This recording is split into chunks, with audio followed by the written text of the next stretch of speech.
ముందుగా ఈ కథ చెప్పే ముందు 2023లో వచ్చిన ది కేరళ స్టోరీ గురించి తెలుసుకోవాల్సిన అవసరం ఉంటుంది. ఈ ఈ స్టోరీలో ఏముందంటే కేరళలో ఉండే ఒక నర్సింగ్ క్రిస్టియన్ పాత్ర పేరు అనమాట. ఒక హిందూ కుటుంబానికి చెందిన అమ్మాయి నర్సింగ్ స్కూల్కి అంటే కాలేజీకి కొత్తగా వెళ్తుంది. వెళ్ళినప్పుడు కాలేజీలో ఆమెతో పాటు ముగ్గురు స్నేహితులు పరిచయం అవుతారు. వీళ్ళ ముగ్గురులో ఒక ఆవిడ క్రిస్టియన్ మతానికి సంబంధించిన ఆవిడ, ఇంకొక ఆవిడ ముస్లిం మతానికి సంబంధించిన ఆవిడ ఉంటారు. దీనిలో జరిగేది ఏంటంటే ముస్లిం స్నేహితురాలు వీళ్ళని ముగ్గురిని ప్రభావితం చేసి మత మార్పిడికి ప్రోత్సహిస్తుంది. అంతేకాకుండా ఆవిడ మిగతా కొంతమంది వీళ్ళని మోసం చేయటం, ఇస్లాంలోకి ఈవిడ పేరుని అంటే మార్చేసి ఫాతిమా బాగా ఈవిడ ఉనికృష్ణ అనే ఆవిడ పేరు.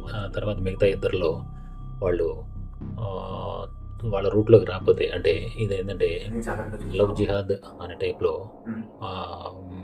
వ్యక్తులను తీసుకొచ్చి పరిచయం చేసి ఒక ట్రాప్లోకి తెచ్చడం, మిగతా ఇద్దరు లైన్లోకి రాకపోతే వాళ్ళని చంపడం, వాళ్ళని బెదిరించడం, రకరకాల అనేవి జరుగుతూ ఉంటాయి. వీళ్ళ ఉచ్చులో పడినటువంటి అమ్మాయి ఈ ఫాతిమా బాగా మారి తన జీవితంలో అనేక నష్టాలను కష్టాలను పడుతూ ఉంటుంది.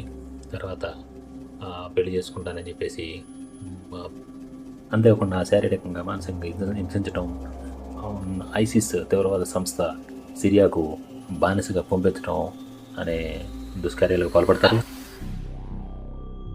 లవ్ జిహాద్ పేరుతో శాలిని మోసం చేయటం కాకుండా ఆవిడ ఎంఐ కోలివింగ్ వల్ల కడుపుతో ఉన్నప్పుడు వదిలిపెట్టి వెళ్ళిపోవడం. ఈ పరిస్థితుల్లో ఈ ముస్లిం పెద్దలు ఇంకొకరితో ఈ అమ్మాయికి పెళ్లి చేయడం, క్రిస్టియన్ మతాల నుంచి ముస్లిం మతంలోకి ఎట్లా మారుస్తున్నారు, ఎట్లా ట్రాప్ చేస్తున్నారు అనేది చూపించారు. చాలామంది మత మార్పిడికి గురయ్యారని చెప్పారు, కొన్ని ఫిగర్స్ కూడా ఇచ్చారు. అంతేకాకుండా వీళ్ళు చెప్పేది ఏంటంటే కొన్ని స్టాటిస్టిక్స్, కొన్ని నిజ సంఘటనల ఆధారంగా తెరకెక్కించామని చెప్తున్నారు. ఈ స్టోరీ అట్లా నడిచింది ఒక 2023 ప్రాంతంలో.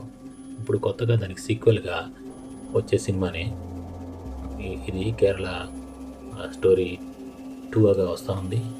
ట్రైలర్లో సంబంధించిన కొన్ని సీన్లు చూస్తుంటే భయం కల్పించే విధంగా ఉన్నాయి ఈ సీన్లు. అయితే ఇది వాస్తవానికి ఎంత దగ్గరగా ఉందనేది అక్కడ ఉంచితే వీళ్ళు చెప్పేది ఏంటంటే ఇది వాస్తవ పరిస్థితులకు ఆధారంగా ఈ సినిమాని తీసామని చెప్పేసి నిర్మాతలు చెప్తున్నారు. దీనికి సంబంధించి రాజకీయ రచ్చ అనేది స్టార్ట్ అయింది. కేరళ స్టోరీ 2 గోస్ బియాండ్ అని ఉంది. దీని ట్రైలర్లో అయితే చూపించిన అంశాల ప్రకారం అయితే చూద్దాము. ఈ సినిమా అయితే ఇంకా రిలీజ్ అవ్వలేదు. 27 ఫిబ్రవరిన రిలీజ్ అవుతుంది.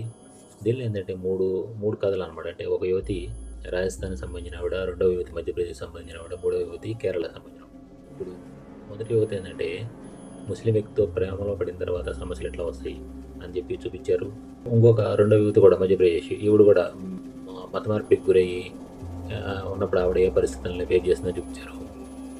మూడవ యువతి అంటే హిందూ ముస్లిం ప్రేమకథతో మొదలయ్యి ఎట్లా వివాదాలు ఎట్లా వస్తాయి అని చెప్పి చూపించారు. దీనిలో అయితే ట్రైలర్ చూస్తుంటే డోస్ అయితే ఎక్కువ పెంచినట్టుగానే ఉంది. సెంటిమెంట్ టచ్ చేసే విధంగా అంటే ఏదైతే హిందువులకు ఏదైతే వ్యతిరేకం ఉంటుందో దానిలో అంటే బలవంతంగా ఆ నోట్లో గొడ్డు మాంసం తినిపించడం, తర్వాత శారీరకంగా హింసించడం. రాబర్ట్ రహీమ్ అంటారు. అట్లాగే హిందీలో అనేటప్పటికీ అమర్ అక్బర్ అంటోనీ అని చెప్పి అట్లా అంటారు అనమాట. అంటే ఇది మత సామరస్యం, సెక్యులర్ భావానికి ప్రతీకగా భారతదేశంలో నేను చెప్తూ ఉంటాము. ఇటువంటి భారతదేశంలో ఈ విధమైన ఘటనలు జరుగుతున్నాయా అని చెప్పి ఒక ఆలోచన రేకెత్తించే విధంగా ఈ సినిమా అయితే ఉంది. ఏమైనప్పటికీ 27 ఫిబ్రవరిన ప్రేక్షకులు దీన్ని డిసైడ్ చేస్తారు ఈ సినిమా ఎట్లా ఉంది అనేది.